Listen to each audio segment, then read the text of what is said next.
You're listening to the Miles Ahead podcast with Dr. Miles Graham Salisbury, where he shares tactics, techniques, and protocols to improve your physical, spiritual, and mental fitness in order to become self-led, grounded, and integrated. And as Josh would say, we're live. Welcome back to the Miles Ahead podcast. Josh is here, and we have a special guest, Frank Grun, former Air Force. And both of you two may have crossed paths on your vacation to Afghanistan. I don't know. What years were you both there? Go ahead, Josh. I was there March of 2005 to March of 2006. Yeah, we missed each other. I was there in October of 01. And then my last time there was, actually maybe April of 05 was the end of my last tour. Yeah, two. I had many. That was my last. Yeah. That's right. The Spec Ops world's a little different. Yeah, from 9/11, those first 3 years, blur. Right? Mm-hmm. And then the whole idea of going on scheduled rotations kind of kicked in. And I missed it. So I missed all that. It was just like, okay, they're burned out. Now you guys go. Okay. Right. Now we're burned out. Someone come relieve us. Right. So the cadence was burnout. Yeah, that's, I would say that after, 24 years to, dissect it and all that, that's what it appeared to be. Right. Mm-hmm. Mm-hmm. A lot of it was based too on the helicopter air crews. And most of my time, all of my time, in fact, was on the helo crews. Mm-hmm. Those guys were getting burned out, bless them. There's only so many helicopters. There's only so many crew, pilots, the gunners, the engineers, and all that, right? And you would rotate with them, right? If they're going to leave, then the guys that were with them leave, right? But that's only when you can get backfilled. So when those guys started burning out, when we all started burning out, either we felt the burnout or we knew that they were coming in a week or two, and then we started to feel it, right? And so when they showed up, it was awesome because we knew that we would go home, but we didn't know for how long. And then next thing you know, a month later, they're like, you guys going back in 2 weeks. I'm like, wow, okay, so they burned out that quickly or whatever, right? Something like that. So. Yeah, the beginning of the whole thing that everyone's trying to figure out what to do and how to do it. It just seems like they worked it out maybe about 10 years in. Maybe. I was never there for like there's rumors like there was an Outback Steakhouse, right? Like coffee shop. Yeah. I wasn't there for any of that. Like we couldn't walk on anything that wasn't corrugated metal in Bagram, right? We couldn't. There was everything. There was the only potable water was in bottles, right? Like there were water buffaloes. Those were from people overnight pouring bottled water into them so people can fill their canteens with them, right? There was no infrastructure. We were either so hot or so cold or so sick or something in between in those early days. That's how burnout was happening, and it's oddly enough in 2000, early 02, late 02, early 03 is when that's wild. We left Afghanistan and went to Iraq, right? Oh, you did? To Jordan to support Iraq. So this was, spent Christmas in Jordan. And then the Iraq war officially kicked off like sometime in March, if I remember correctly, in 02, right? Sorry, 03. And we had tents, man, like big chow halls, showers, and gyms, and all those sort of things. And we were like, wow, we left Afghanistan and it was still bare bones. And we get to Jordan, getting ready to invade Iraq, and we had infrastructure, and that was awesome, right? Like we can sleep and not worry about incoming. We can sleep and not worry about freezing and floods and the air conditioner work, right? Those sort of things. So, yeah. So you got a taste of war with like maybe World War II times a little bit. Yeah. Afghanistan, I mean, we called it the Wild West, right? If there were rules, I didn't know what they were. They were just orders and just go into it. Just go. Yeah, that's wild. I remember I should tell the audience the first time I met you was through my brother Alex, who had a brief stint in the Air Force before the Coast Guard, and you were putting on a tactical training course, and I walk in and you're giving your buddy who had a hangover an IV, and I was like, "Oh, this is gonna be cool." Yeah, man. It's just that it's kind of cool because I'm looking at a box right there that I got in the mail on Saturday. Mm. One of my buddies, a helicopter gunner, great dude, Tony, started a coffee company, right? Like, so we're either starting coffee companies, tactical training companies, t-shirt companies, Brilliant. right? Something like that. And so he started a coffee company. So now that's going to be my coffee, right? Because I know him personally. It's like, does it really matter? Coffee, to me, coffee is coffee. It's not a big deal, right? Support him. Just like you guys supported me, right? Like I met Alex through, good. I was just going to say, we'll have to link the coffee company in the show notes. So make sure you tell us what that is. Iron Sight. I'll go get the hat, right? Iron Sight Coffee, right? Iron Sight. Send me a sticker. I'll throw it on this laptop as soon as I'm done. But cool. So oddly enough, like this was it was total side hustle, right? Because I didn't even know you. I didn't know your brother from anyone, right? Just happened to be in the same service. Well, I was I was just looking for a venue to do the very, very specific training, right? Mm-hmm. And then there's the Jiu-Jitsu gym. Did you ever go to Next Level Jiu-Jitsu? I never trained there. Yeah. No. Did you meet Alex there? Yeah. And it was real cool because they have all this iron work stuff so they can hang Muay Thai bags and all those sort of things, cool. Right? I was like, man, I've been to shoot houses, training houses where they have that and hang tarps, right? And you create your rooms or like portable door systems that you just with hooks over them. So you can like kick in doors and blow them up if you need to or whatever. I was like, this is exactly what I want to do because I was teaching a home defense, like if you were to defend your home. Yes. And you're right, doors that open differently, all those sort of things. Yeah, let it breathe, all that stuff. Yeah. So you remember? Right? Yeah, I totally remember. The time the owner of the gym was a Washington County sheriff, eventual black belt jiu-jitsu, like coach of UFC fighters and was a very accomplished amateur fighter himself. And I just asked him, like, can I rent your space? He was like, that sounds badass. Hell yeah. Right. And so a young lady who went to the gym was Tessa. Her dad was Brian Buckner.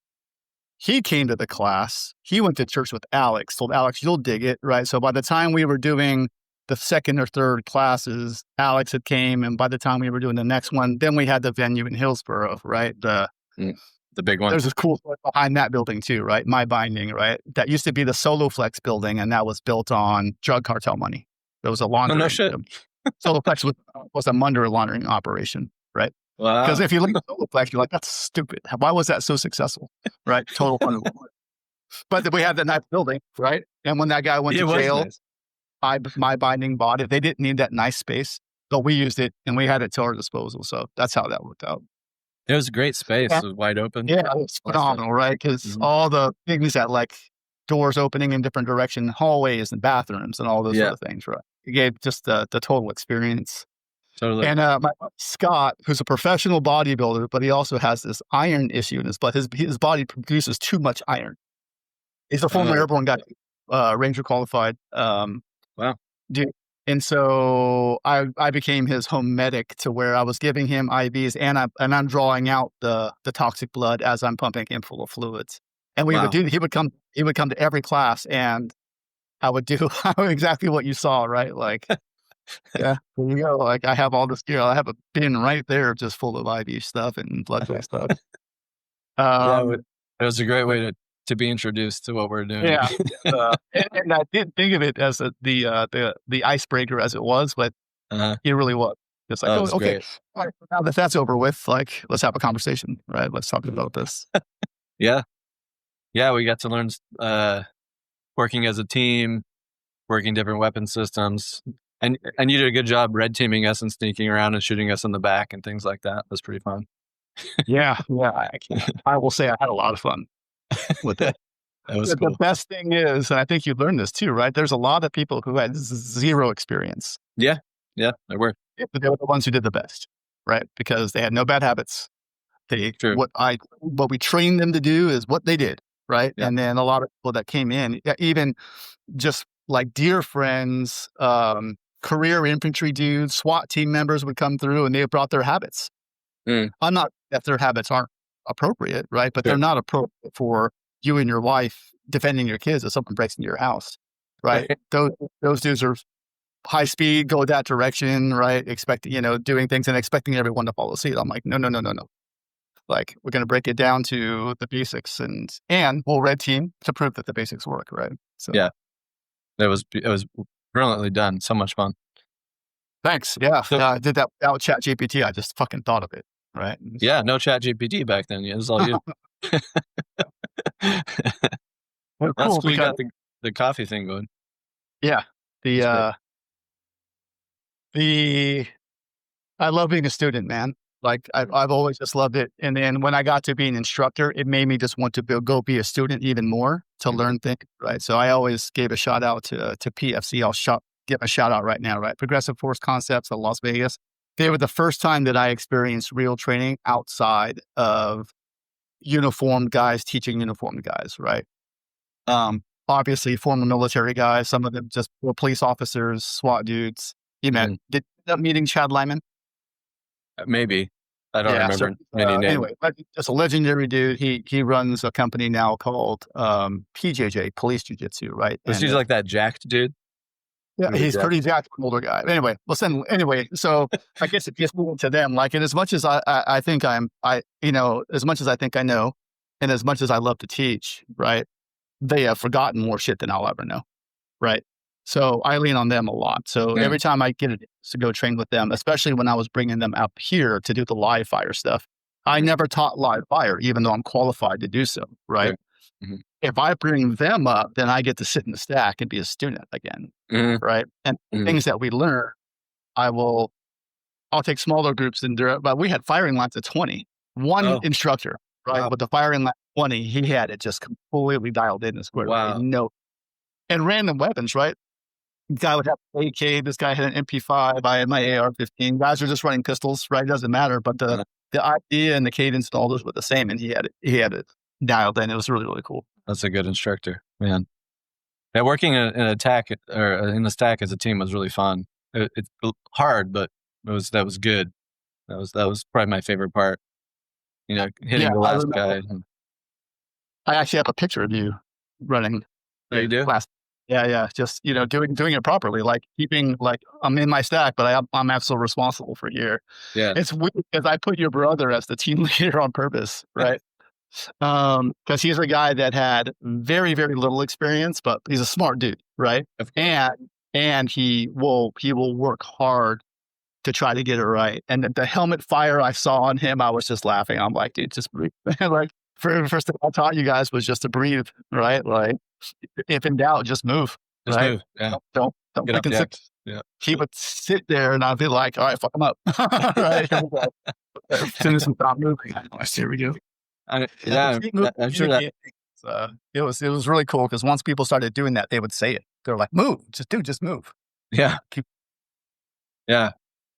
I'm sure it's coming in handy because he's doing stuff like that with the Coast Guard and the DEA right now, like literal close quarters combat practice, things like that. Your brother, you and your brother, right? You can't keep tabs on you guys. Like, what's next?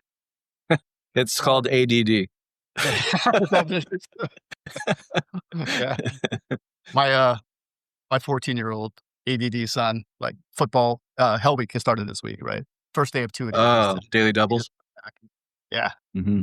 Right. And he's an ADD kid, and he's just like, I make him take the bus home from practice, right? And just the look on his face, that they're throwing so much at him, right?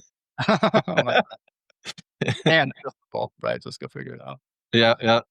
Well, he was a tech recruiter at the time, right? Yeah. Hurt his shoulder, so he got out of the Air Force. He's an ammo guy. And really I'm not saying after taking the classes, but he clearly had this I want to serve thing, right? So he and I had so many conversations, and I hooked him up with, that's how we got into the Newburgh Fire, right? As a volunteer, right? And that opened up a path for him to become a cop. And then he makes detective. And then he's like wild hair, like Coast Guard, Coast right? Guard. Officer, and it's right. And then DEA, I'm like, all right, I can't keep up with you, right? I text him all the time and we chat, and I still don't exactly know where he is at any given time, so it's okay. Yeah, sometimes he can't tell you, but it's pretty interesting. Well, we should probably let Josh into the convo because people are wanting to hear what he has to ask, because you also took the vacation in Afghanistan. Well, I'm more curious about Did we Frank, lose you? because are you a tactical trainer full time, Frank? I'm a tactical trainer 0 time now. I take that back. I have 4 friends that I no longer charge, right? I have 4 friends that I still train regularly, again, because I like training. Yeah, right. And it gives me an excuse to go and train, right? I even think I said it in a class, like I will never say that I'm trained.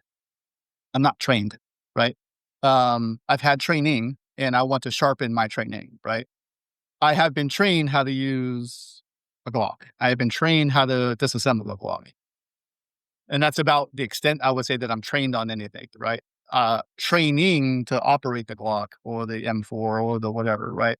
Continuing training. And so one thing that motivates me is whenever I go do and receive some training and I learn something new, I get to pass it on to my core group that still lean on me to either do jiu-jitsu stuff or firearms training or big Muay Thai back.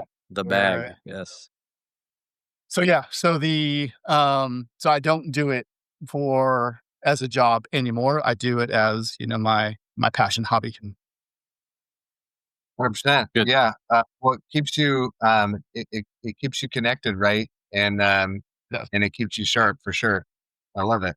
What's cool. So what are you doing right now? Do you have a full-time gig? Yeah. Yep. It's funny. I don't do anything that I was ever trained to do. Right. I fell into my current career that I've been doing now since '08. So I guess I could label my career now for 17 years. Right.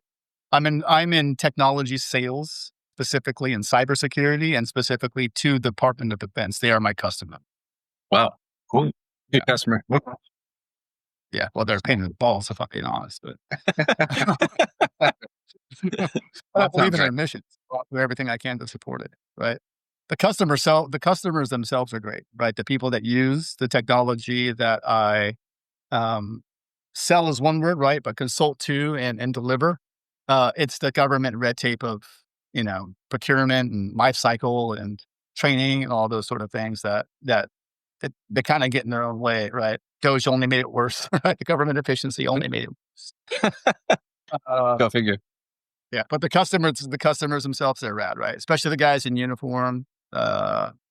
Josh, you've worked with them, right? The integrators, the Booz Allen Hamiltons and the Lockheeds and all those guys. Those are great. The government civilians they're great, right? Bless them. They make so little for what they do, right? And if you're in the government, you can only make so much compared to what you do, right? And they can take their skills into the industry and make a lot more, but they decide to stay, right? So I get a lot of appreciation with those guys. That's what I do. That's my day job. I love it. My customers, again, are rad. I get to travel as much as I want or don't want. I have to stay up on technology, which is fun, having teenagers because they can tell me what's new. Yeah, it is, going from the global war on terror with so much time, energy, and money was in that direction, right? Now everything is pointed in the Pacific region, and that's my territory, right? My sales territory is the Pacific. So I'm not saying we're getting an influx of money, but we're definitely getting an influx of attention. I bet. With China and all. Yes, especially China. Yep. I got to grab my charger real quick, Miles. Give me 10 seconds.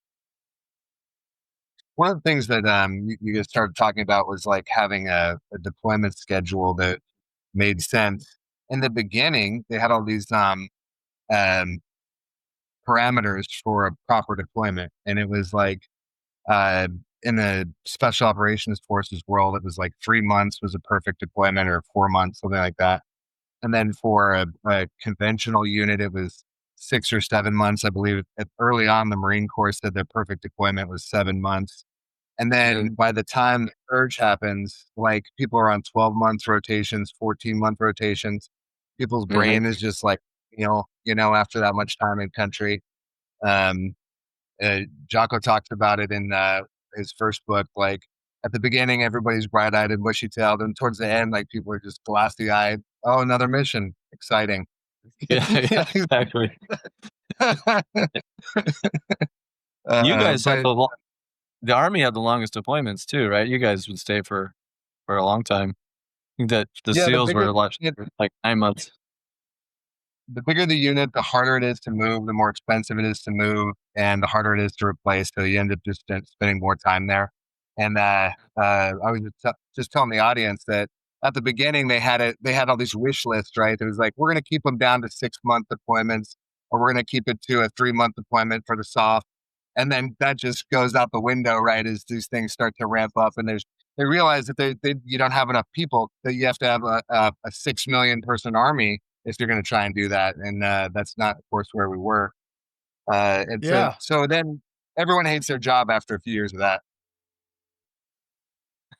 Yeah, I found it fascinating. And we'll probably go back to this a couple of times, right? The whole idea of learning history so it doesn't repeat itself, right? If you read the books about Vietnam, and they talked about how terrible the idea was of the 365-day tour, right? And we went right back to that shit. Right? And just started leaving. They're like, this is stupid, right?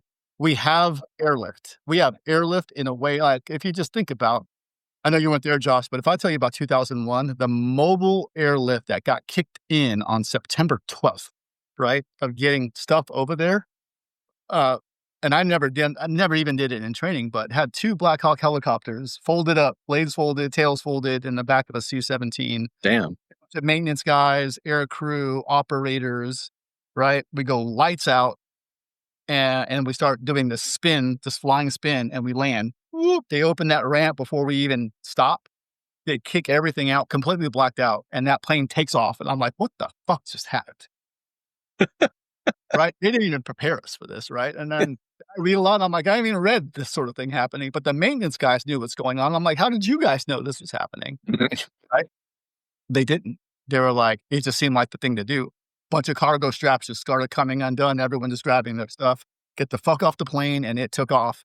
The C-17's leaving. They're gigantic, right? So we're getting blown back. And by the time I come to, the blades are out. The tails are folded. I think lights are coming on in the helicopters. I'm like, holy crap, right? And now that C-17 is on its way back to the States to pick up more and bring it back. Damn. If we think about just when the war kicked off, there's so much attention on that. But the logistics that it took to be able to say, okay, we are ready to go and support a war-fighting effort now. Because you can't just send a team and just okay, you guys start, right? Because if something were to happen to them and we weren't able to resourcefully go and support them, what's the point, right? But even if you see in the movies, and some of it's true, right? If you look at the movie 12 Strong, yeah, right? Great movie. Yeah. After 9/11, right? They showed this. I know it's Hollywood, but this tent city in Uzbekistan, right? Days after, right? Well, who did that? Right? Well, Booz Allen Hamilton and those guys at the cut, right? They were they had those things buttoned up, sitting for years, and they were like, oh crap, dust them off, put them in a plane, set them up. Damn. And set them up. And then my point is, because of airlift, people were getting in and out so frequently. And then suddenly they were like, well, it's not that we don't have the ability to rotate guys out every 90 days, 180 days, right? We'll just break in these airplanes if we do it. So that's what it came down to, right? Can we physically, do we have the manpower to support? And I can really only speak to the Air Force side, the Air Force stuff on the ground, right? But again, when I'm flying around and going to other FOBs and stuff and thinking how much Army equipment, how many Apaches I saw lined up at one time, what it took to get all that there, right? I get not being able to rotate gear, but rotating people should be easy. And it is. Speaking because it's not my money, right? I don't own the C-17s, but putting the hours on those C-17s just to rotate people started to become a thing, because if those things go down, we're screwed, right? Yeah. So the brilliant idea was just like, let's do this history thing again. 1 year's worth. On your tour, yeah. And that kills people, man. Like families. Yeah. One of my dearest friends, he was a helicopter gunner, career helicopter gunner. It's this great dude. He was the guy in the helicopter during the movie Lone Survivor, right? No shit. He filmed that in New Mexico, where there's the training school is, right? For search and rescue. So that was the perfect place to film this, right? Pretty similar to Afghanistan, right? Mm-hmm. So that base that looked like, it was the auxiliary airfield of Kirtland Air Force Base, where the helicopters are, right? Huh. So so anyway, my friend, his daughter is graduating high school in 9 months, and then he gets a 1-year deployment thing saying you're going. Is like, are you freaking kidding me? Dude, I'm an 18-year master sergeant, and you're going to send me on a 1-year tour? My kid's about to graduate high school, right? And then we all got all bougie. We're like, dude, we're in the Air Force. Like, we don't have to do that, right? They had to do it. So because we're just used to saying, like, that doesn't make any sense. Well, we'll rotate him out for there. But they were like, nope, we're instituting, at least for this group, right? We're instituting 1-year tours for the helicopter air crews. But this was later in the war, where the burnout wasn't happening. Infrastructure set.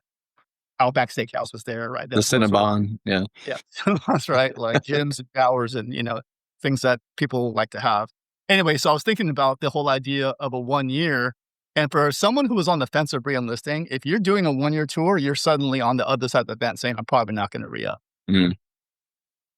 Yeah, that stop loss ain't working so well. That was my experience. They give you had orders for the next deployment, and they gave me the re-enlistment paper. And so I'm sitting here like, I'm 20 years old. I'm a young sergeant. And I'm like, well, do I do another year in Baghdad, or do I do a year in Portland and study economics and drink beer? What am I going to choose? Yeah. Especially a 20-year-old, because we can't see that far into the future, right? We just know we're going to die soon anyway in our minds, right? You bring up a good point, man. I mean, again, in the earlier part, I have pictures of buddies re-enlisting on helicopters, right? Full bearded out, right? Nothing on our body is issued except for our helmet and our night vision goggles, right? And with an American flag hanging, whipping around in the back, right? Giving their oath, flying over Afghanistan, getting re-enlist. You get your bonus tax-free, all those sort of stuff. Mm-hmm. And guys just regretting it. Like 2 years later, regretting it. They're like, yeah, that was a cool picture, but I've been back 3 times since. Yeah. Right. And there was no sign of sitting down. Yeah. No, that's intense. Well, it's like $20,000 or $40,000 or whatever it is. It's infinite money when you're young, and then you're a little bit older with kids, and you're like, what's a year with my kid worth? And that math starts to get completely different. And you're talking to somebody who had Star Spangled Eyes and still believes in loyalty, duty, respect, self-service, honor, integrity, and courage. Those are the Army values, by the way. Right. I came off your tongue a little too easily. If you live it, it's easy. Yeah. No, I'm with you. I mean, even if we just bring it to the idea of mental health, right? If you made a decision to re-enlist, and then somewhere down that road, the decision, regret may not be the right word, but maybe not well thought out, right? Because me being a 48-year-old now, if I were to look 23-year-old Frank in the face and say, don't do it, right? 23-year-old Frank would choke out 40. Well, he would try. 48-year-old Frank, right? But it would not have made sense to not do what we did at that time, right? Like you said, like Star Spangled Eyes, I would have drank acid for my country, and then right, no question asked, right? Re-enlisting, that is a formality. Let's go kick ass, save some lives, and get this thing done. And for me, if I just doing the math, right, I was 23. They're like you, young sergeant, right? And I just felt like that feel of invincibility, especially after having a lot of close calls. I was like, I could do this forever, right? And after 2 years, I was like, I can't do this another week, Wow. right? Weird. And so it's hard to tell yourself, like I can convince myself that I'm Superman, right? And at the same time, I'm telling myself, dude, I'm lying to myself, right? Now, we'll execute, and I will do what I said I was going to do and committed to. And we have so many good dudes, right? And women that are still in my life, and we were doing it for each other. That's all true, right? But the profound effect it had, especially in the early days when we didn't have the mental health support systems that are in place now, right? We were just dealing with it on our own, right? The idea of, talking it out back then wasn't happening, right? Even the idea of going to mental health. I don't know how it was in the Army, but the idea, like if you go to mental health, right? You're also essentially, when you walk in that door, you're essentially shutting the door on your flight orders, on your aeronautical orders, right? If you're seeking that, then you're giving up that. And so for people who spent their entire lives wanting to be pilots, right, and getting flight pay and having a cool ass mission like flying search and rescue helicopters or flying an F-16 or super cool stuff like that, and know that they're struggling, but they know that if I go get help for this, then I'm no longer going to fly, and flying is like the one thing I love. All the bullshit around it, maybe they don't love, deploying, the operational tempo, being away from your family, right? But they don't want to give up the flying, so they just continue to do it. Well, if you continue to do it, and then more bad things happen where you don't handle the stress well, or, you mask it with alcohol, then that's just compounded. And that's what it was, man, from the early days to, I would say, maybe, I don't know, Josh, first 10 years, maybe, like, I don't remember ever anyone offering like, hey, you want to talk about it? Right. And then something happened around 2011, 2012, like, dude started dropping out, suicide. That's when the 22 a day, like, kicked in. Right. And that's because, bro, I can throw a dart on a calendar and say, this is when the shit went down. Wow. Because we had zero suicides in our real small community, right? We had zero suicides. And still, we didn't have a lot of the typical suicides, right? I mean, we've had those too, right? But I remember the very first, man, because I went down the road of starting a nonprofit. We'll talk about that later, right? Or during this is Keith Altenhofen. I don't mind saying his name because his sister and I are tight. His son is now in the Air Force. He's a professional soccer player also. Like, he went to the Air Force Academy and was like mountain athletic, like, player of the week every week.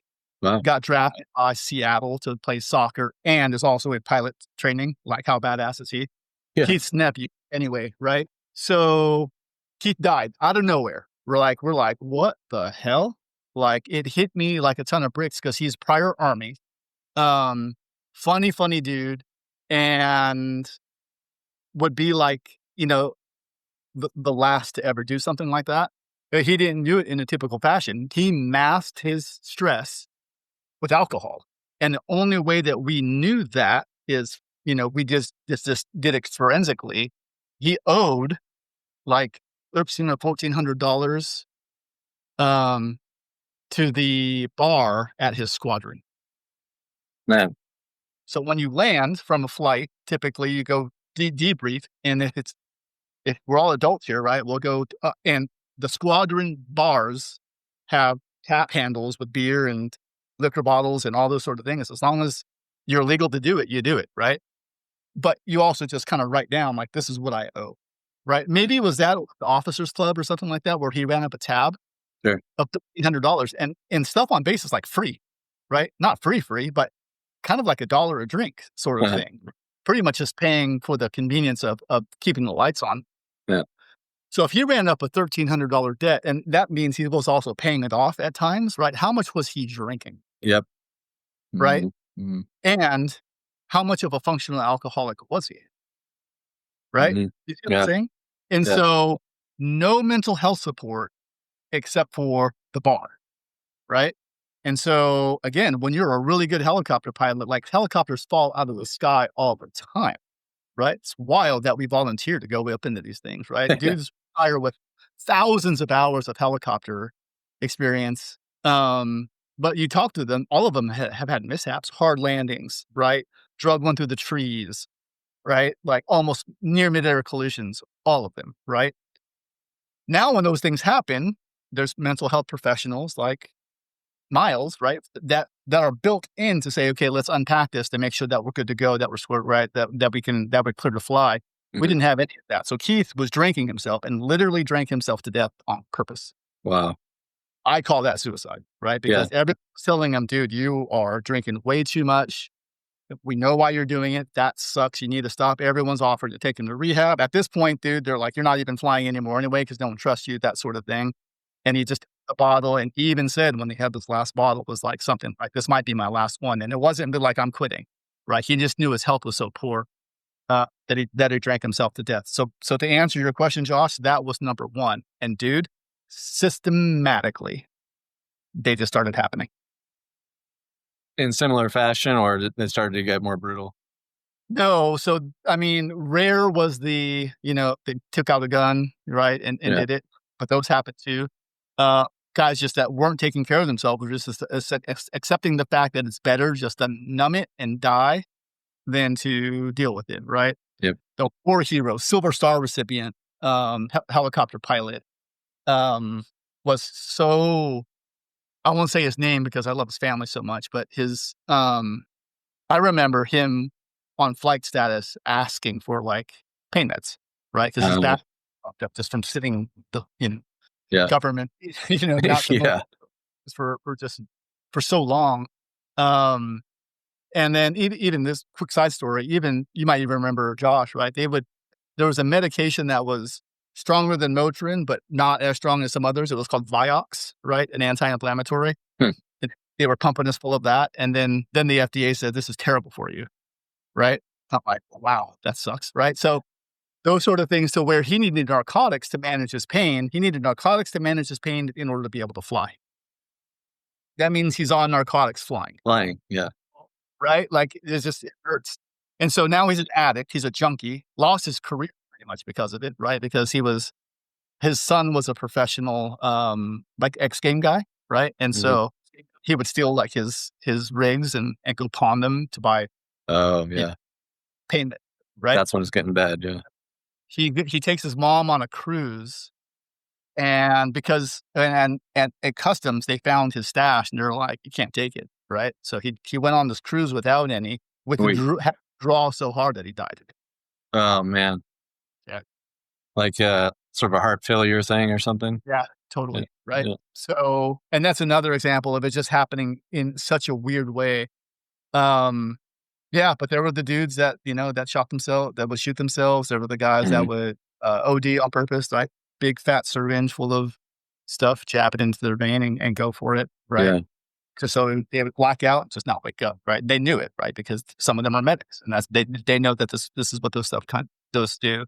Yeah. But we're stretched there, man. It felt like it was every week or two, because it was. And it wasn't until like we used to start, in a homegrown effort. Thank goodness Facebook existed, right? Everyone let's just fucking get into a group. It became a 1,400 person group real quickly to where we were checking in on them. And you didn't even have to be part of the community, right? If someone knew someone was struggling, we had 1,400 people scattered across the world. Someone go help someone, right? Go do a buddy check on a dude that you never met before, that sort of thing. And that was good, and that helped. But then when, it's really hard when the old demons still weren't treated, right? It's great that we're handling the new stuff, but the old stuff still wasn't being treated, and those would still surface every once in a while, and it still does. Yeah, yeah. And the VA is awesome at helping with that, I'm sure. Well, I think that's a whole nother topic. Frank, your experience speaks to the quality of both the small size of your unit and the quality of the screening process, right? For the people that are on your team and in your, I don't know, wing. I don't know what they call it over there in the Air Force, but the the the the conversation for mental health started so much earlier than that, and was so much more of a grind on the Army. And I remember in 2005, I'm sure my fellow soldiers have nightmares about getting back from mission, and you had to like take a mandatory suicide prevention class because so many people had committed suicide on the deployment that they were like, okay, everybody's getting a screening right now. Everybody's doing it right now. And it was early on, but there was all kinds of, there was even a police unit that was tasked to investigate certain areas because so many people would wait until they were on sentry duty where they were armed and by themselves. Right. And then, so there was like cops walking around checking on different positions to make sure that people weren't going to dust themselves off. And I don't think it is for anything out of the ordinary than just, or more than just, you take a person and you take them away from their support structure and then you place them into a tough situation, and then you double the length, triple the length of that situation. So when you're 19, 20-year-old, 21-year-old male, your world, a week is a long time for you. And so all of a sudden you're not going to get back home. Your girlfriend or your fiance left you, and now you're feeling like everything is just getting away from you. That was one of my memories of being back in the rear for a hot second or for longer than that, is that it was a grind, and you could feel it. You could feel that it wasn't a positive vibe. Yeah, no, thanks for sharing. Actually, I had no idea, but it also makes sense, and none of it surprises me, unfortunately. Right. So if we just unpack that, right, let's just take a 19-year-old kid, right, and we'll look at this in parallel, right? Screening and like, I hate using this word. Let's just use it, right? Elite, right?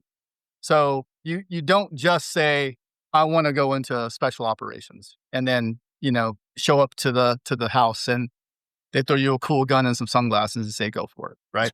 there's a level of screening and qualification, and let's just face it, right? A requirement of maturity that is different, that doesn't really allow a lot of 18 and 19-year-olds to even apply. Right.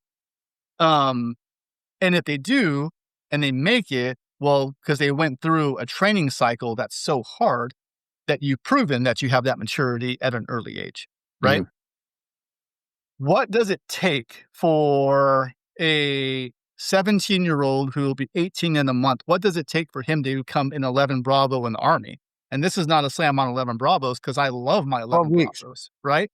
But I also know a bunch of dudes that probably shouldn't be 11 Bravos that made it anyway, right? Mm-hmm.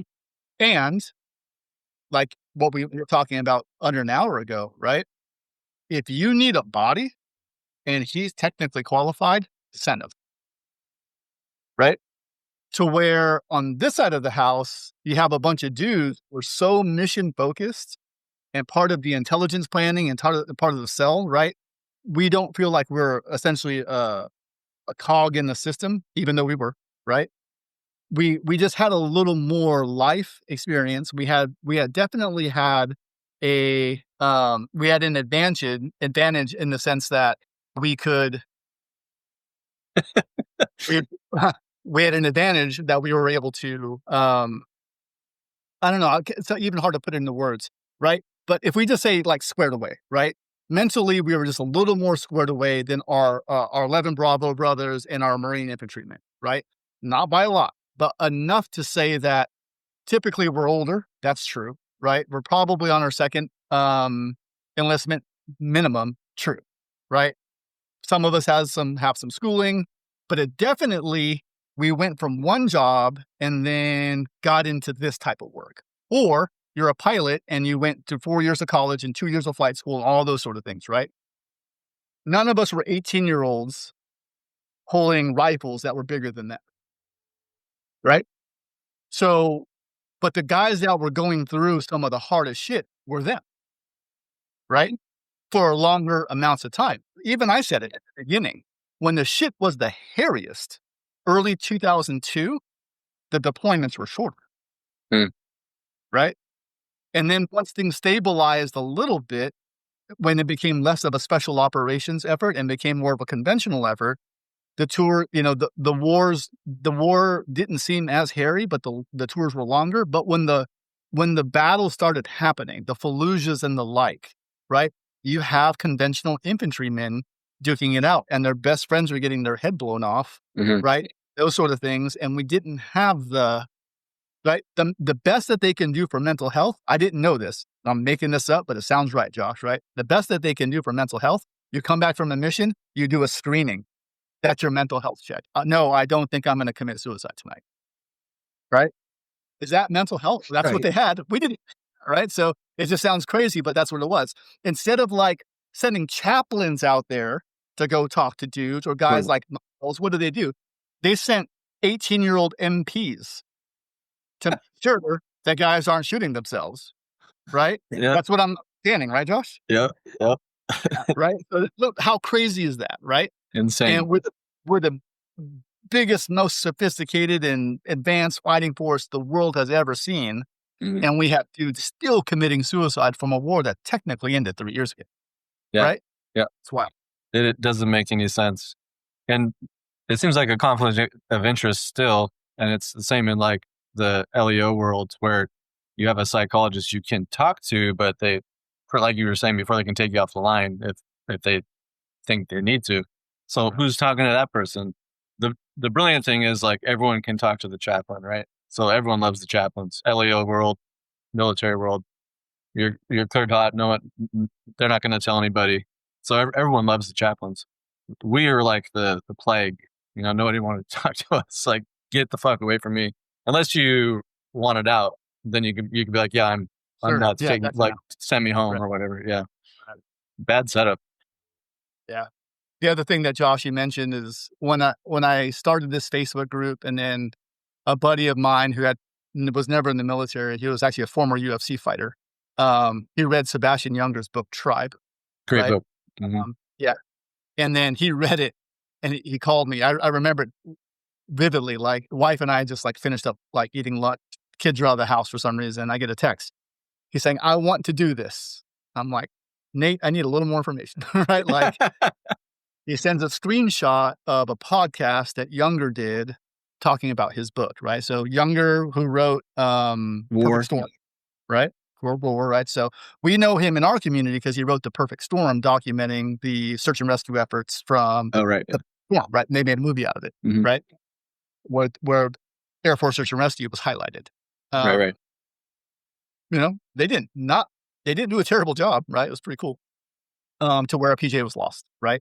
So I pay attention to what Younger does because I just had respect for him. Well, he was embedded in the war, PTSD himself, and he was like, Matt, it's interesting because as he wrote it, and he wrote it in Tribe, the whole idea of Tribe, not the whole idea, but part of the idea is a lot of these dudes do well because they are put into an environment where they do have a support system. Josh, I'm sure you experience this, right?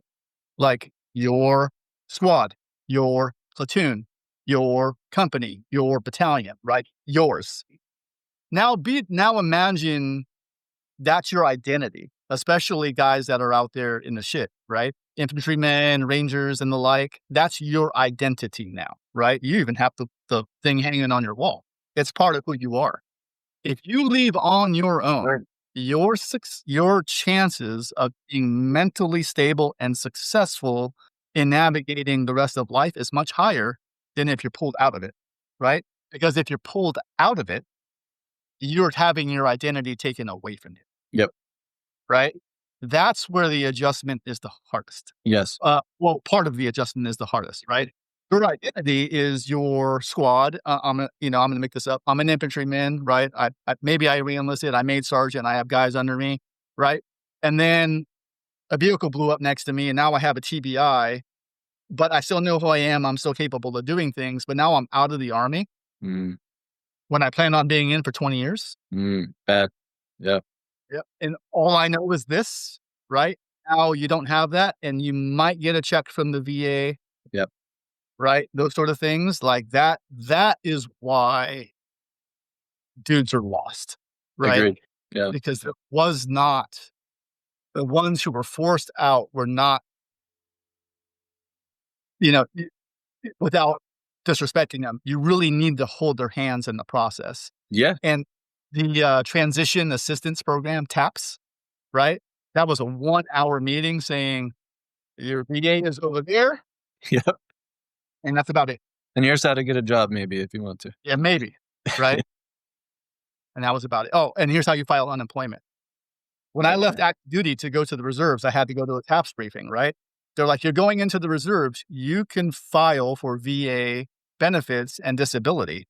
I'm like, I'm going into the reserves. I'm not leaving. They're like, it's different. This is active duty. I'm like, that sounds crazy to me. Should have done it, right?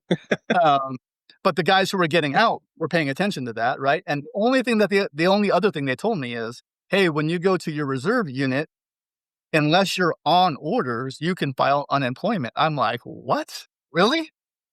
Right? So when I got to Oregon in 2004, I went to the unemployment office. I thought, this sounds crazy, but I'm told I can do this. I gave them my ED-214 and they started kicking me checks every week. I'm like, this is crazy. Right? And then only when I was on orders did I not get those checks. I'm like, weird. But anyway, because I left on my own. I left active duty on my own to go to the reserves. When I left the reserves, I left on my own. Uh-huh.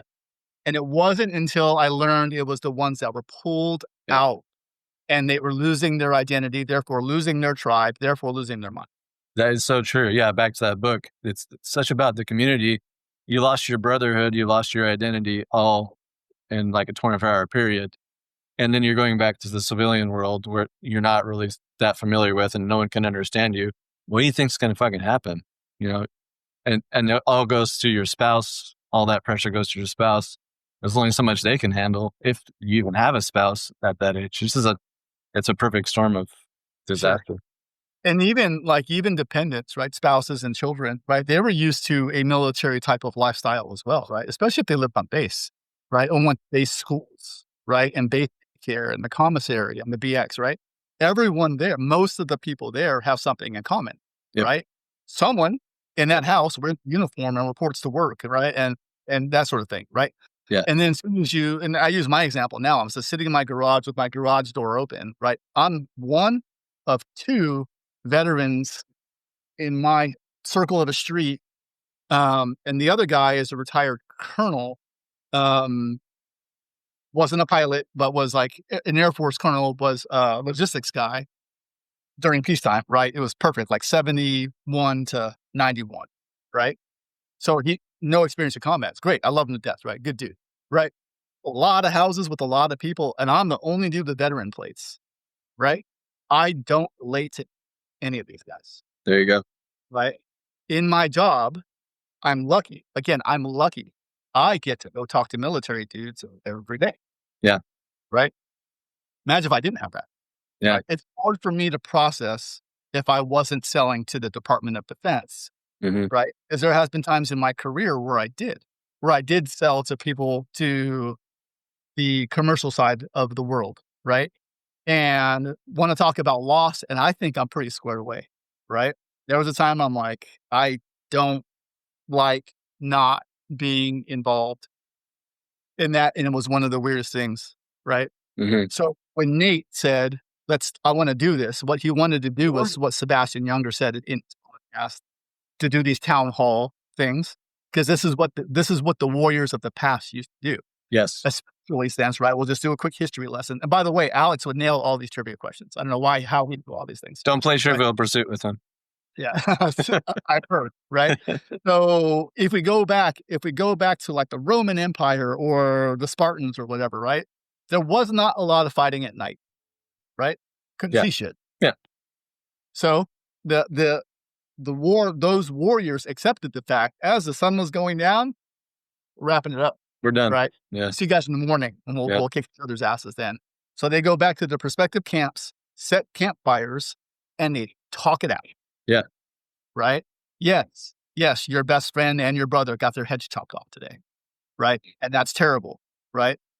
They comfort them, arms around them. As soon as they got back to the home base, they welcomed them in, and that's all they did for months was help them decompress from process. Yeah. the right. So that was the town hall meeting. we stopped doing that the minute we could start fighting at night, right? And the idea of sleep was getting so important.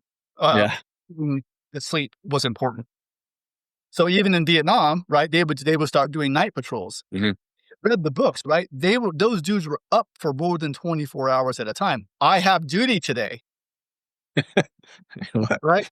All day. You were just on patrol, hiking through the jungle, sweating your ass off. You're certainly dehydrated. You're underfed. Yeah. You're underslept. And you've already been up for 24 hours and a duty day just started, right? So we went completely backwards Good call. in that regard, Mhm. right?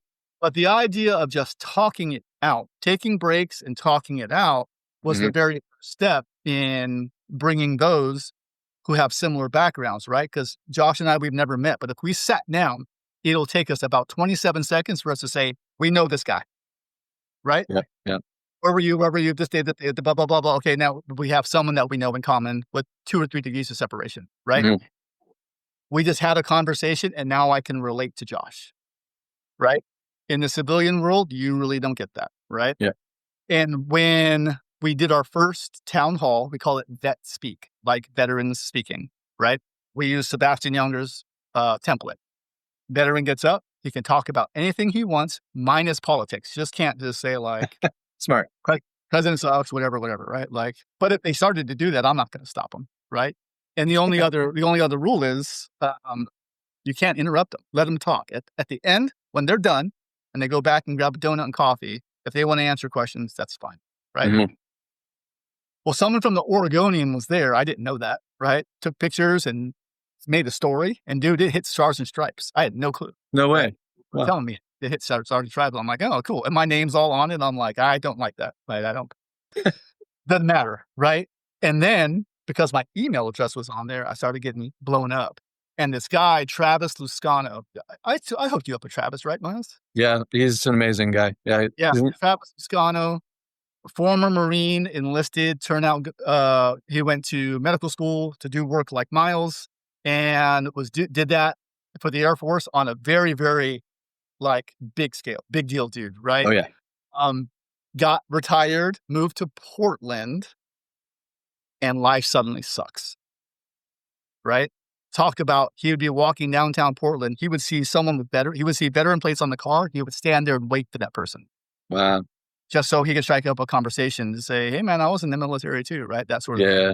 When he saw that article, he hit me up and now we're bros, right? Mhm. And so he came and gave his story and told that story about how he would look for, see the veteran plate Mhm. and wait to have that conversation. And now he's in Okinawa serving special tactics because he's like, this is my tribe. Like, found out the hard way how much that was part of him, right? This is a dude who's a clinical psychologist, Exactly. right? It fucked him up to leave the tribe, right? He knew this was going to happen. Yeah. He's written books on this. Yes. And it still happened to him, right? You can't. Yeah. I got to get back in the fight, right? He's been there since.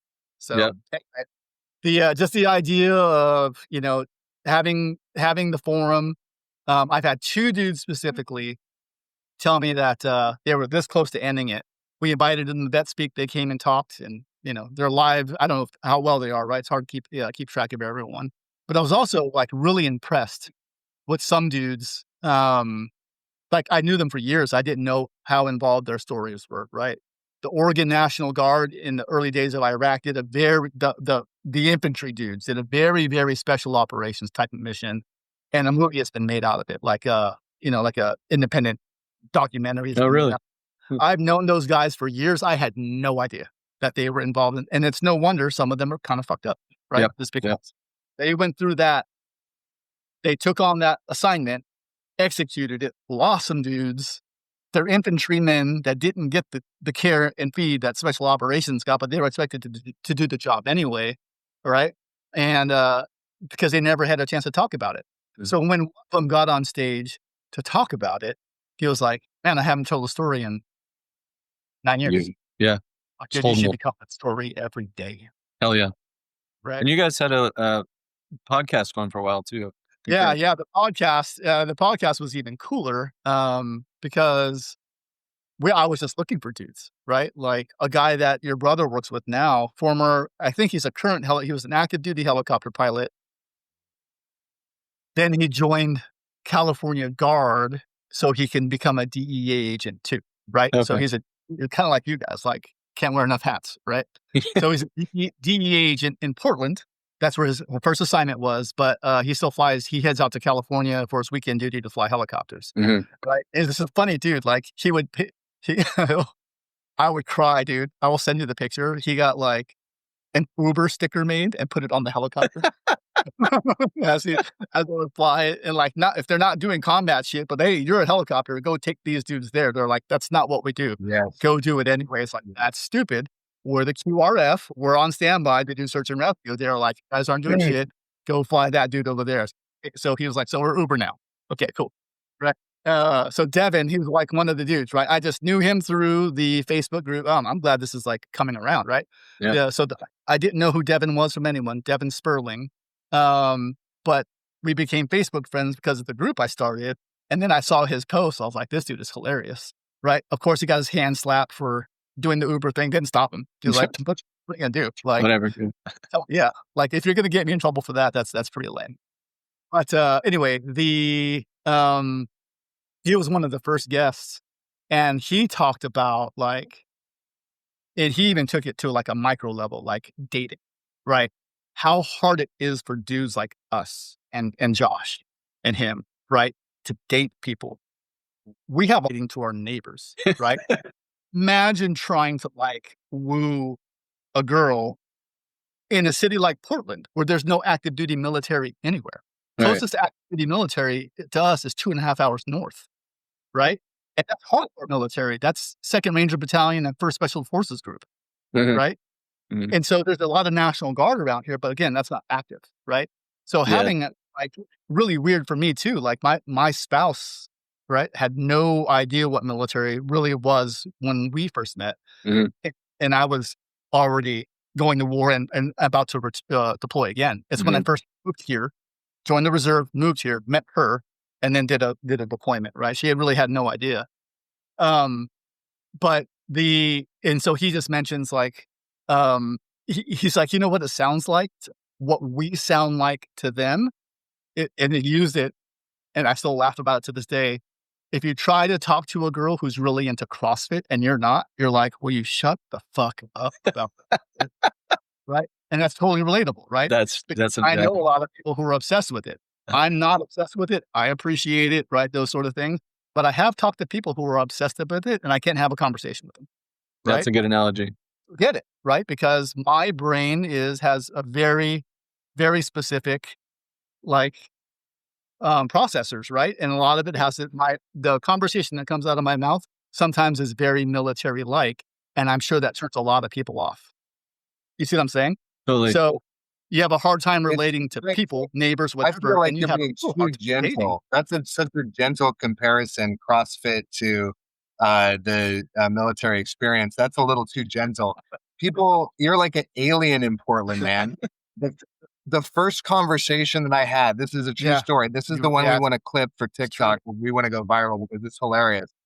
I'm logging in on my first .edu email, and a girl next to me, I'm 21 or whatever. I'm thinking, college girl, this is happening. This is fun. She's like, she looks over at my screen and she sees that I was logging in with an army email to exchange it for to link it up to my PCC email. And so she goes, "Were you in the army?" And like, kind of like annoyed. And I was like, "Yeah." And she goes, "Did you ever kill anyone?" That's her first question. And so my first response was like, nobody important. I mean, just women and children. Like, that was my The gallows humor, yeah. what? What are you going to say to that? Like, what? There's Look no how big the conversation smile with right now that. because we're laughing. Yeah, dude. But that's it. Like So you're an that- so alien. You're a murderer. Yeah, It's not good. 100%, right? I saw, I don't watch a lot of television, but I was flying once. I saw an episode of, it was either SEAL Team or Six or something, like one of those Navy SEALs movies, right? But it was so relatable because the dude is telling a story. He was a black guy. It was funny. Yeah, I remember now. He was a SEAL. He was black. He was also a Harvard graduate, right? So sometimes he goes and hangs out with his Harvard grad friends who are like lawyers or whatever. And so one of them gives him a hard time for being a baby killer or whatever, right? So earlier in the day when he's in the team room, he's telling the story about how a 20 millimeter round hit this dude and pretty much cut him in half. And they're all just cracking up like we just were, right? And then he told the exact same story 12 hours later. And everyone was just complete stone faced, like Dead silence. Right? So when Josh just told that story, we're laughing because you're like, only women and children. Of course, you didn't kill women and children, but that's fucking hilarious the way it's told. And you could just imagine the reaction on her face, right? We immediately went to, that's funny as shit. And she's probably traumatized. Like, right? Whatever. Yeah, 100%, man. Aliens. Complete. Like, it was weird because when I was my part-time job, when I was a reservist after I got hurt, I bartended part-time at a real nice bar restaurant downtown that used to be there, Henry's, right? Really cool place. And I had a lot of my dear friends to this day are from there. Best man at my wedding I met at Henry's, right? I would leave base and go to Henry's and I would change in the bathroom and I would come in uniform just because I'm like, oh shit, my shift starts in 27 minutes. It takes 23 to get there if I'm hauling ass. Running up the stairs, I'm either in BDUs or a flight suit, right? With my bag, and then I come out Superman's total style, I'll just get into my bar outfit. And twice I had employees saying, I don't agree with you. I'm like, you don't agree with what? Like, what did I do this time? Right? I don't agree with the military. And then I would just look them still in the face. I'm like, aren't you lucky that God like me exist so you can have that opinion? Exactly right. Well, by the way, I actually don't give a fuck what you think. I could not care less what you think. That's what you think about me, right? So if I don't care what you think about me, do I really care about what you think about the military? Right? Like, you move over, I gotta go clock in. Right? So, but yeah, so it was one of three looks. It was just like, the fuck is happening? Well, I guess at least I gave them the credit for having the balls to say something, right? Sure. I kind of like that about them. There were the ones who were just kind of weird about it, and then there were the ones that were just super, super cool about it, right? Yeah. Again, one of my best friends to this day is now a lieutenant colonel in the Washington National Guard, and I was his only military contact. We were bartending together. He wanted to join the military. He had his degree, got him connected with Dan Schilling, famous author, combat controller, was Mogadishu, is a world record base jumper, I believe, and that now does ski shooting or whatever with parachutes. Underachiever.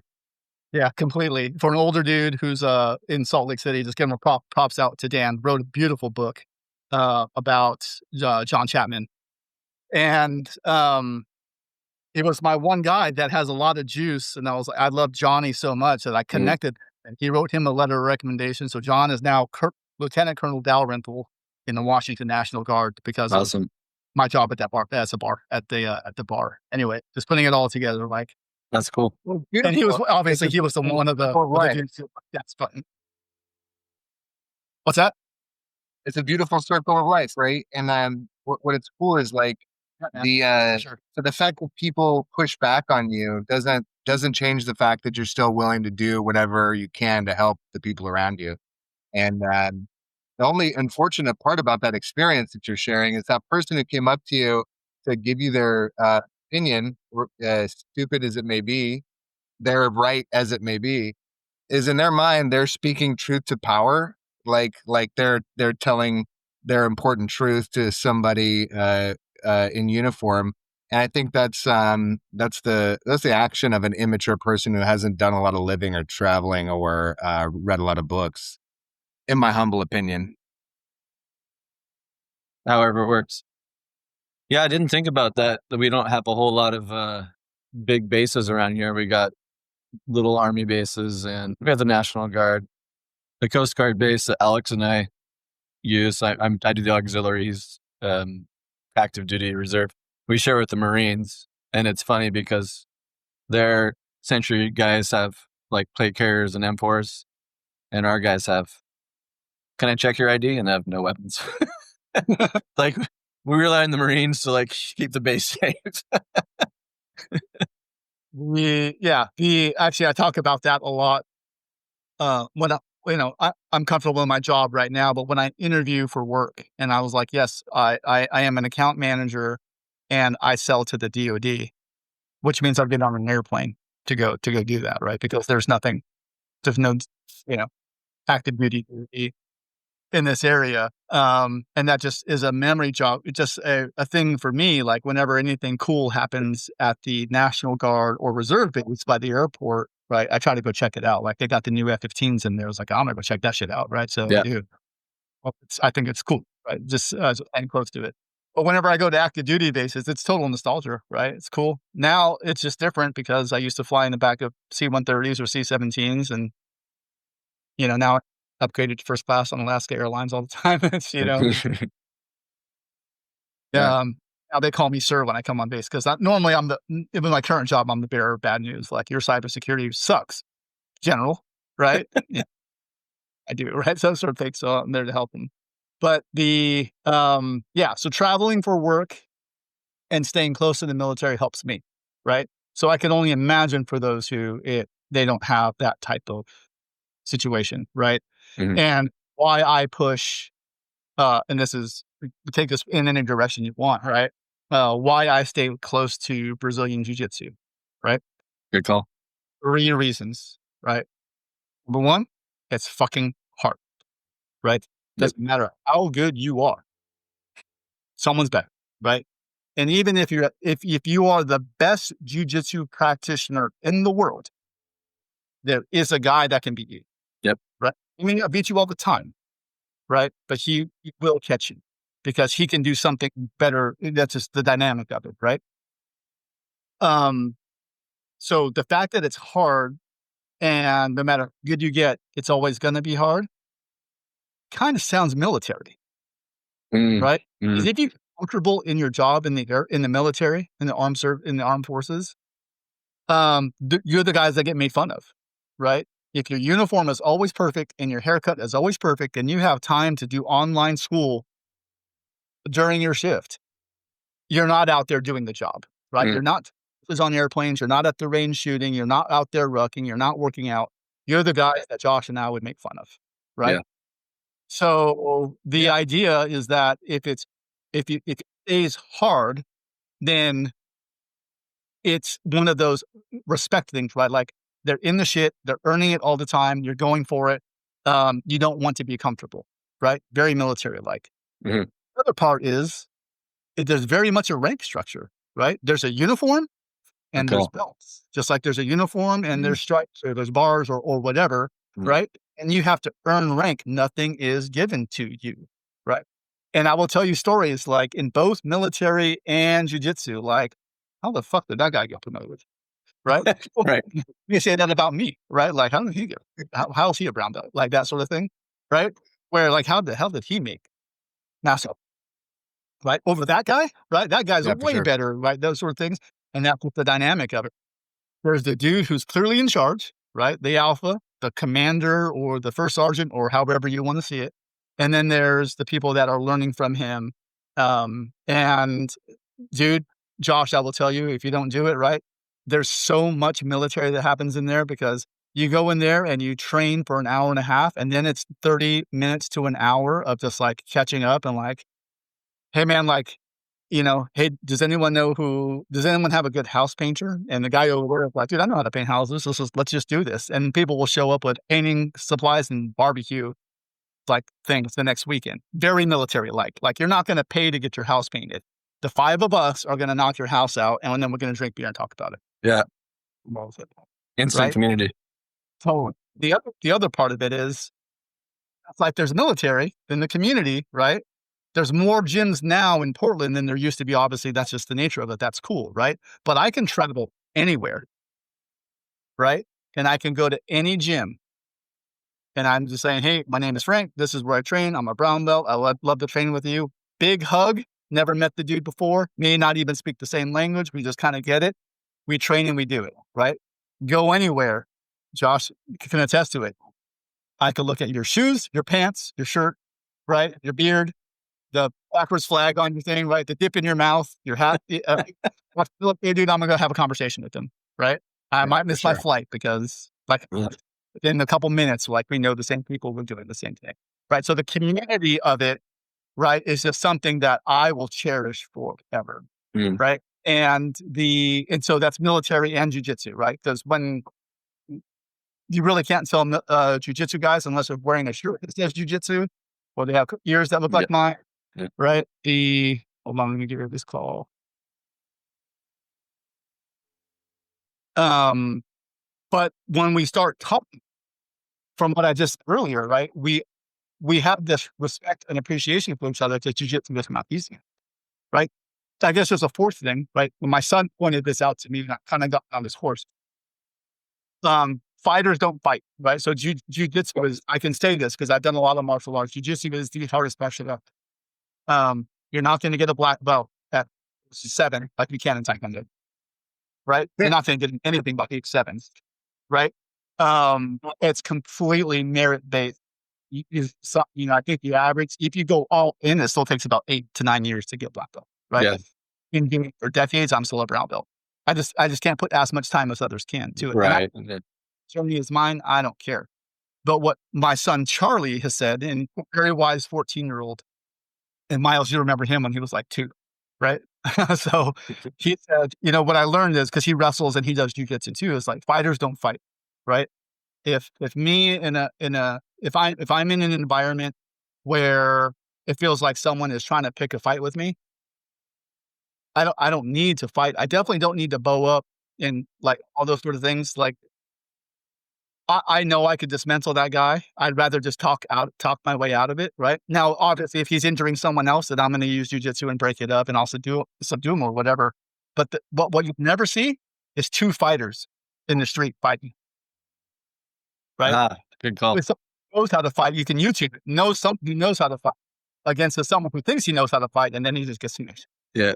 There's a video of a bodybuilder who goes into a jiu-jitsu gym and just talking shit, and the instructor just toys with him, comically toys with that, right?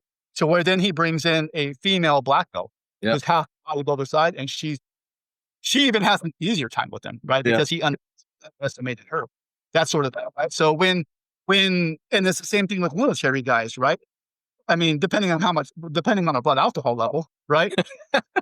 Military dudes are just going to sit there and be bros, right? We don't have to convince each other. Now, blood alcohol level goes a little higher. We start talking shit, but then we'll probably just bro hug it out at the end, right? But the similarities in jiu-jitsu and the military is one of the reasons I try to convince everyone that I know to do it, because regardless if you're in the military or not, if you leave the military and you walk into a jiu-jitsu gym, there are so many similarities, right? The idea that you're training for combat is kind of real, right? Yeah.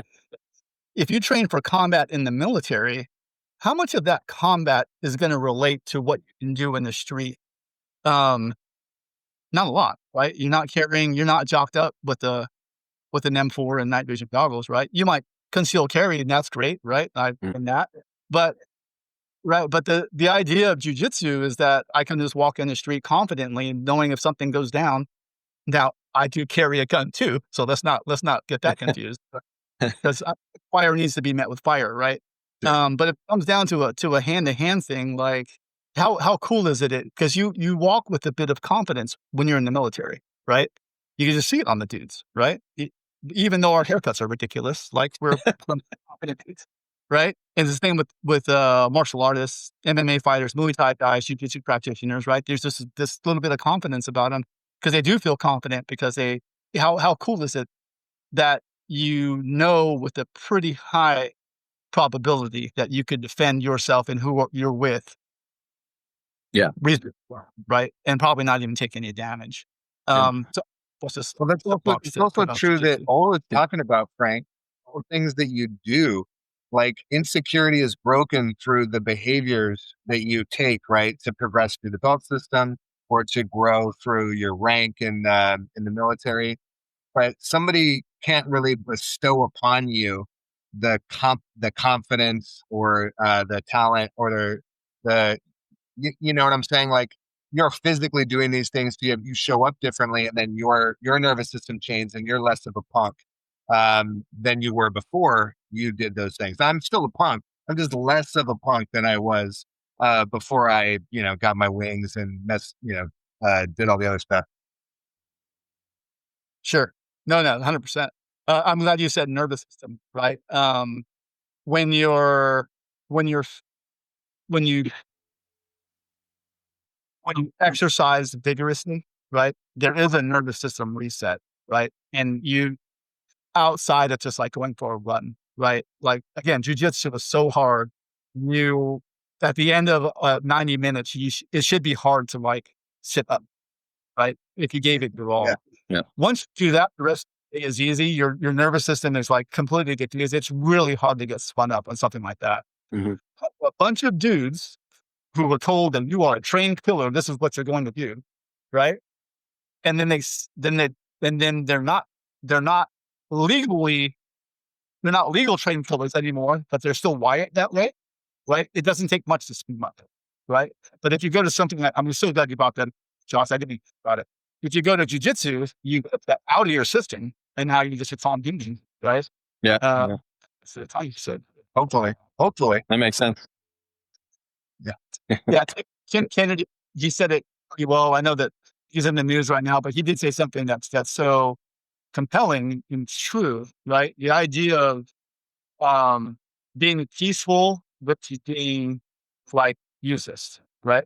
Someone says like, if someone's, I'm a peaceful, I don't believe in violence. You're not a peaceful, you're useless, right? A peaceful man is a violent man who has it integrity control. Yes. Right? That's like Josh in myself, right? To say that, I could bring violence if I need to. I could need violence with violence. I could bring a superior amount of violence if I needed to. But I have that under complete volunteer control. Therefore, I am a peaceful man. I could actually bring a peace, right? Yeah. If shit's going down, I can help peace happen by kicking their asses, right? I need to step out of the peace for a little bit, smash some dudes to bring peace. If you no violence and you can't, and then true violence, right? Not bullying, not, the dude who has no skill whatsoever, but has influence and, will scream at his kids because he knows no other threat, those sort of things. That's not the violence that we're talking about. Like, you handle yourself and take a bad situation and diffuse it either with, physical violence or with your words. That is truly what a peaceful man is, right? So the cool thing about jiu-jitsu and the military, right? There it is. It's just one, it's the yin and yang of it, right? Like, we walk around knowing that we can handle ourselves. Therefore, we don't have to scream and road rage and those sort of things. Now, if you look at my Instagram, I have a little road rage issue because Oregon drivers are terrible. I've seen them. Yeah, they're good. I don't know. It can't just be me, No, right? it's not. That most Oregon drivers suck. And I just happen to have my phone out to record it. You have some Washington drivers on there too. Yeah, man. That was wild, bro. That was wild. It's Portland specifically, though. And right. So yeah, Portland specifically, probably. I have a bunch of ask you. We covered a lot of ones. You just got to them, which I figured would happen. A lot of people don't know about the training screening process pipeline for PJs or CCTs. We all hear about the team guys and buds, and you hear about Robin Sage for special forces. Do you guys have a buds version for it? What is it? What do you guys call it? Completely different now than it was back in the day. I can say this because I have a dear friend, a guy that my first job in the military was B-52 weapon systems. Really, especially for an 18-year-old, that was fucking cool, right? And then I cross-trained out, right? So one of my guys that I worked on B-52s with, his son, so my friend Corey, his son wants to be an operator. And so he lives in Florida. So I'm just talking him through how to get ready for what the current model is. And what the current model is so much different than what it was before. There has been evolution since then, right? Is one better or worse? I don't know. I do know that the preparation is way better than it ever was before. There are government, military-sponsored government contract that GS dudes who are, their job is to prepare candidates before they even go to boot camp. Wow. To go to what I think is called like selection now or something like that. I honestly don't know. But I guess there's boot camp, there's pre-selection, and then there's the pipeline. The pipeline has even changed, right? And it was in 2002, I think, and a long time ago, where they actually separated the combat controllers and the PJ pipeline, right? So the indoctrination course, which used to be a Pararescue combat control indoctrination course, is now just a Pararescue something course. I don't think they call it induct anymore. Matter, right? Why I say it doesn't matter is there is a standard still, and it's just how they get to that standard is a little different. There's rumblings now that the new selection process might actually take out the auto confidence portion, which would be just that's probably the worst side. That is some .mil shit that I can't even wrap my hand. That doesn't make sense. Yeah, for what you guys do. Yeah. I don't know if that's going to happen or not. But from what it in comparison, right? I love how everyone has done it differently. I like how Rangers did it. I like how the Marines still do it. I love how the Navy does it. I love how MARSOC does it. And I like how the Air Force does it. And they all do it a little differently.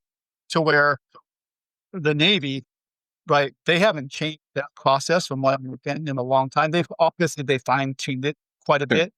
But every dude goes to Coronado, right? And they report, and then you either pass buds or you don't, or you get recycled or whatever. And even when you pass buds, you don't become SEAL, right? You have to go to team as a new guy.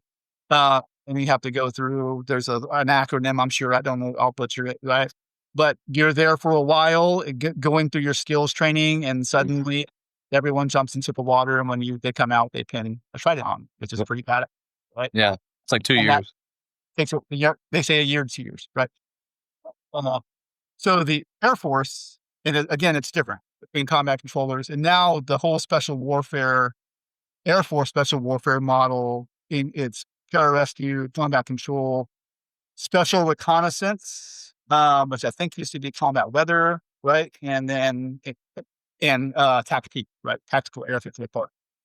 The difference between combat controllers and tactical air control party is typically all combat controllers are special operations. Air control party, even though it's in the special warfare umbrella, you are the air control, you're the JTAC for conventional units throughout the rest of the DoD, right? Gotcha. So you are the person, so that skill that the combat controller has about calling in airstrikes, the TACP, that's their primary job, right? And they can do it for Army, they can do it for Marines, they can do it for Navy, with Dave Corps, whatever, right? So when you hear like, did they have a JTAC with them? Typically, it's an Air Force guy, either a combat controller or a TACP. Anyway, so those are the four. So I think the way it happens now is that everyone reports to selection, and then somehow, some way, depending on how well you're doing or whatever, you get selected for one of those career fields. You can go in expecting to be a PJ or a combat controller or whatever, and if it works out that way, great. If it doesn't, they might, from what I understand, if you wanted to be a PJ but you didn't cut it, because of this one requirement, that requirement doesn't belong to TACP. They ask him, hey, do you want to go to TACP? Right? That's cool. So that's how they do it now, which is really, really cool. Because you probably take a lot of studs who just can't do that one thing. And figure out they do, right? So like the medical part, maybe. It could be, right? But you don't learn the medical. Well, I guess you would learn medical aptitude early, right? Like if you clearly don't have it, then like, hey, maybe do something else, right? That's I guess. But the way it used to be was that the PJs and combat controllers went to indocs, right? You knew you were going to be a PJ combat controller. It's the exact same indoc. And once you graduate, you do a pipeline. Pipeline is Army Airborne School, military free fall school, senior. For PJs, you go to medical training, and then for combat controllers, you go to blood tap control. You become a base on flight attack controller. The kids used to go to the big team military school, or did the first year of 2 years. Now there's enough. So now they go to a paramedic school, civilian paramedics, by the university, and you come out as a registered EMT, paramedic. And then you go to your finishing school, so you get awarded, you now a career to, and then you go to an advanced skills training. And once you graduate AST, you can deploy, right? And that's how it used to be. The problem is the attrition rate, right? Got It higher. takes many dudes, and as the days go by, it became so few. At the end of 2 years, you might have 5 guys, Oh, right? wow. If you only have 5 guys a quarter, that's 20 guys a year. That's not enough, right? Yeah. So they're like, we need to find a way to prepare. We're not changing the standard as far as elimination, but preparation, we can do a lot that is up in preparation. So now there's couple of courses and all those sort of things, which I think is great, right? But it sounds like they might be lonely. That's shitty. That's the way they do it in the Army is when they need more people through the 18 series, they open up what they call the Stop C program. I'm sure they changed the acronym, but they gave you like a 6-month preparatory period so that you could pass the physical skills more easily and some of the tactical skills more easily. And what that would do is that would mean that a larger pool of applicants gets to the actual skill training. And then you've seen it before, you have more time.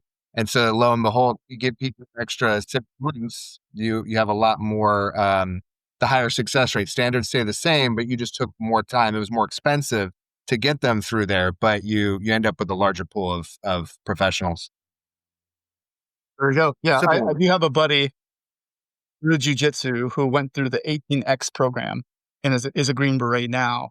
And he said that now that he's a Green Beret, it's better. But when he was, it was almost like it was a bad label to have that you were going through the 18X program because it was different than the current Green Berets, different than how, right? Like you should just be able to graduate high school, sign up and pass. And if not, then you're weak and you shouldn't be here, right? So, which I don't agree with, but who am I?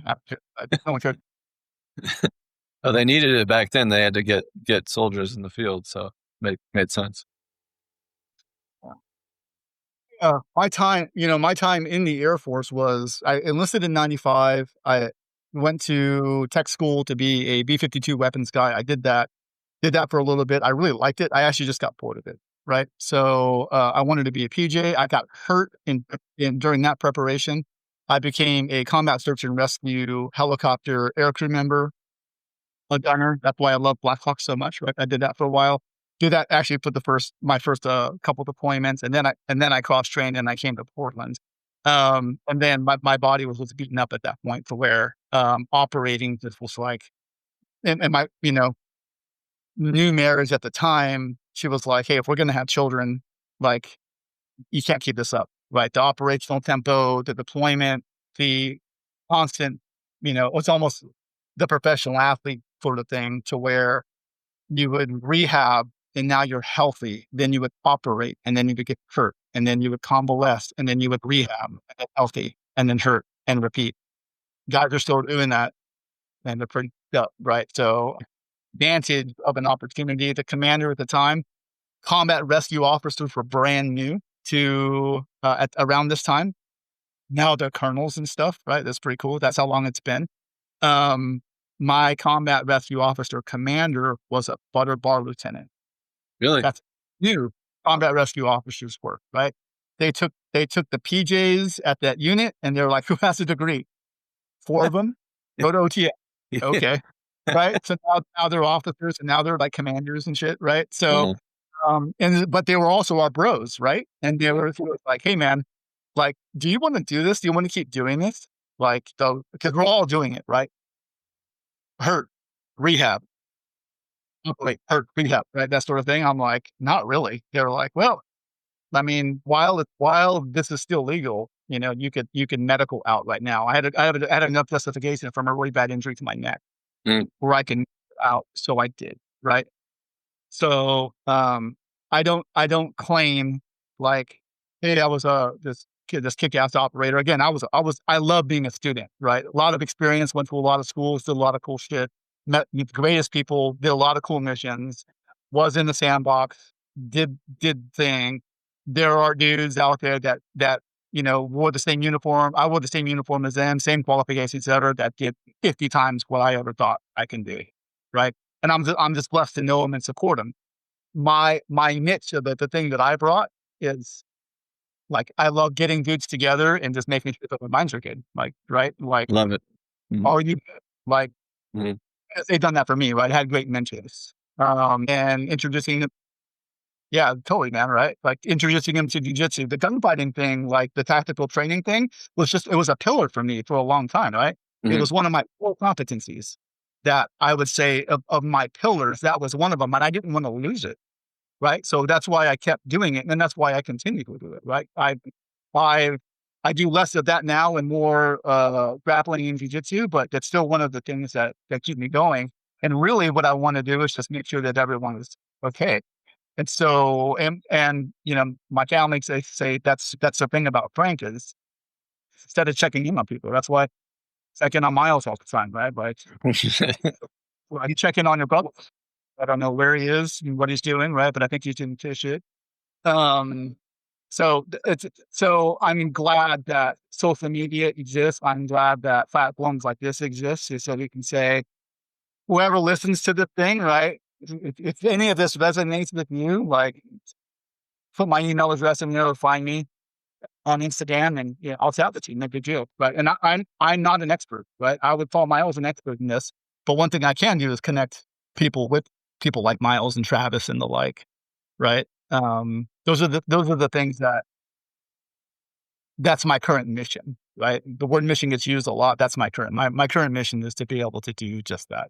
Yeah. And you're well connected too. So that helps. You get a lot of people that you can send to other people to talk. Yeah, you're sort of a slam dunk for this podcast too, because we talk about this a lot.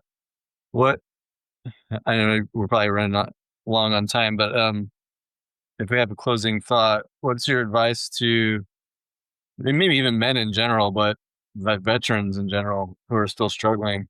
I mean, we'll put your links in the show notes, but what should they do if they don't know where to start? What do they do? This, right? This. Like there is someone out there that your story will relate to and resonate with. And I don't care who you are, your story is going to help someone else. Good. So if you're struggling, the best thing to do for someone who's struggling is to feel worth, right? To feel worthy, right? The worst thing is to feel worthless, right? Like, I've been in those dark places to say, like when I saw the disaster that was the pullout of Afghanistan, right? God, yeah. Sat with it and saying, like, was all that a waste? Yeah. Was it worth it? Right. And I still wrestle with it in my brain. I bet. But then when I say, we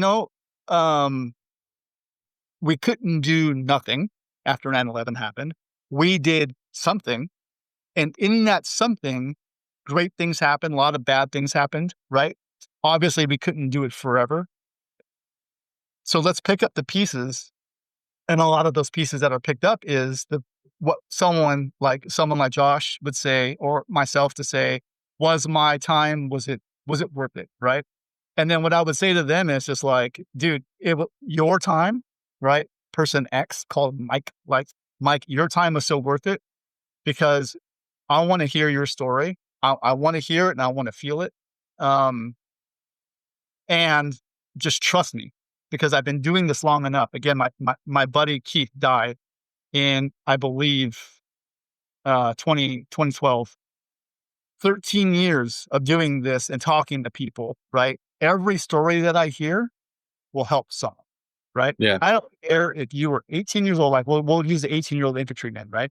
The 18-year-old infantryman that got discharged after 2 years because an IED went up and he got terrible tinnitus and he got discharged, right? He'll tell me a story. He may only have one. It may have been his very first patrol when he was 18, right? He's going to tell me that story. He's living now.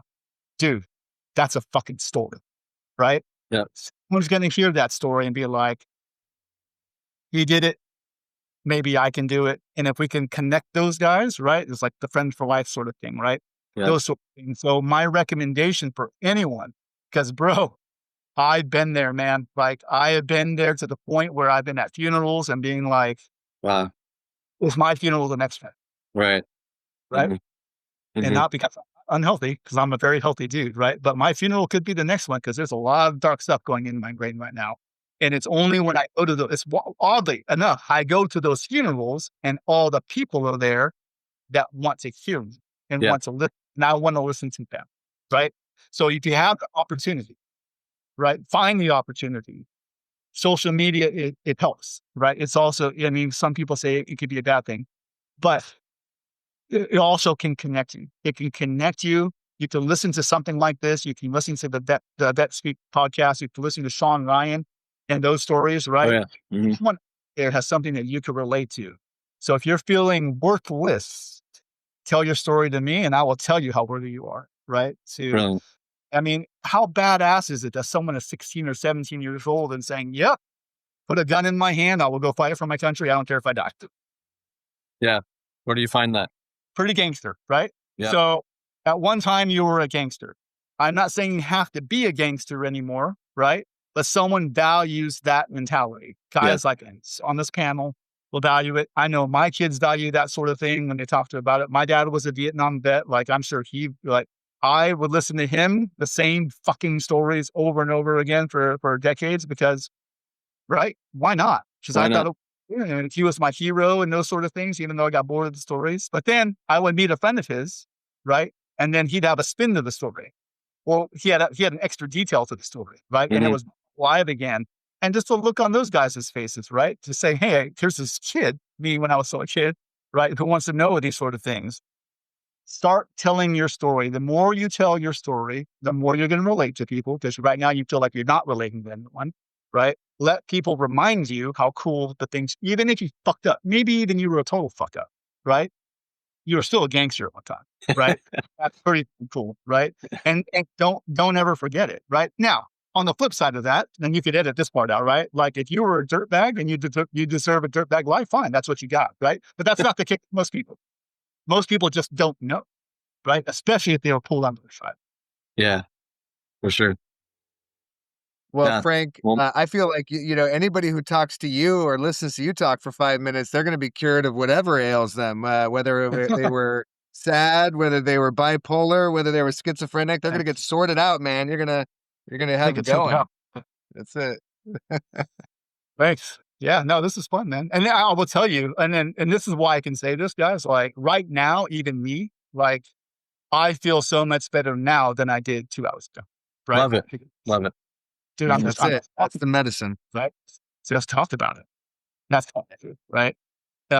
Allows for someone just to talk. I'm not going to judge. Right? Again, I'll go back. Like, I wish I screenshotted it. I will. Well, I'm going to go back and I watch it. How much we were crying when you was like, only women and children, right? Dude, give someone a pill where they can feel that laughter once a day and there would be no pursuit.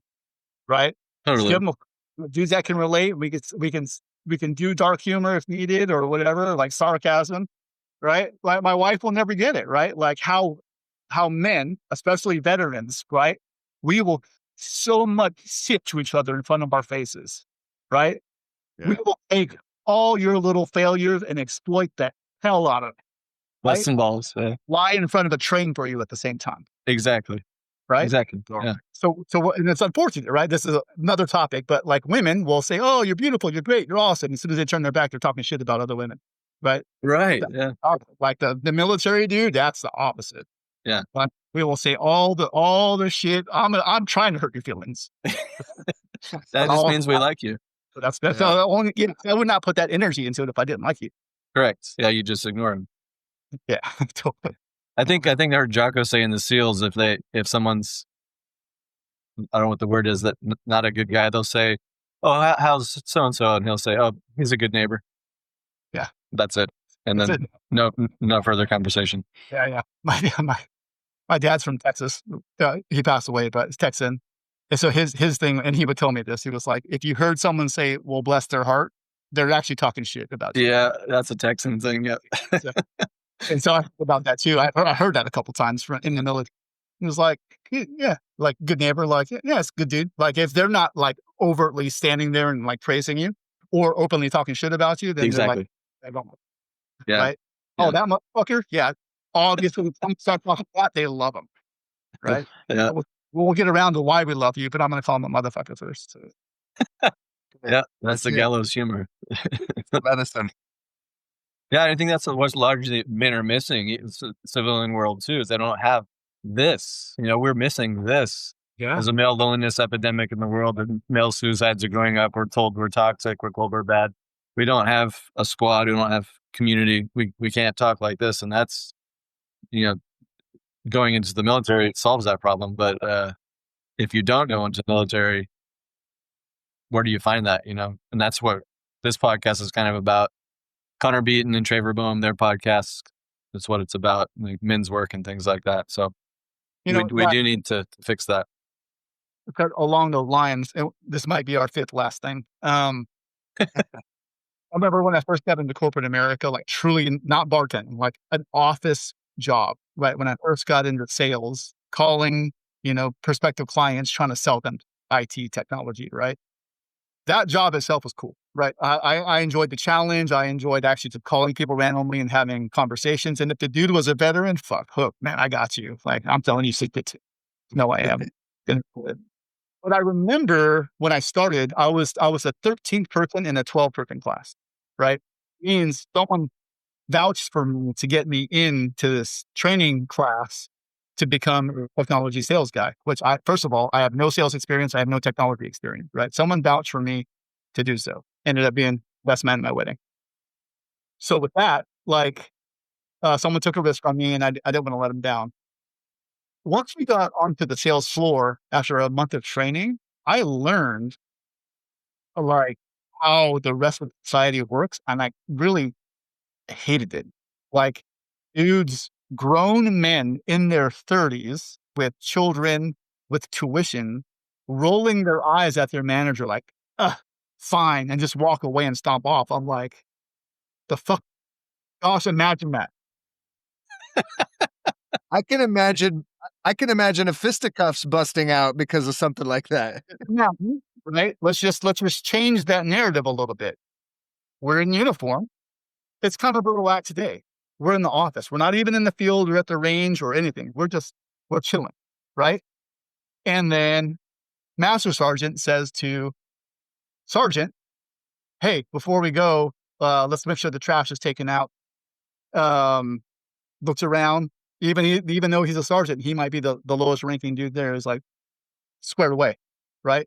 Said sergeant, who's used to delegating that to lower enlisted, throws a fit. I'm making this up because it'll never happen. Or if it did, video it and put it on YouTube. Imagine if said sergeant, the younger guy, stands up, rolls his eyes like, whatever, and walks away. I have a gazillion stories like that, right? Where I'm like, I don't belong here, man.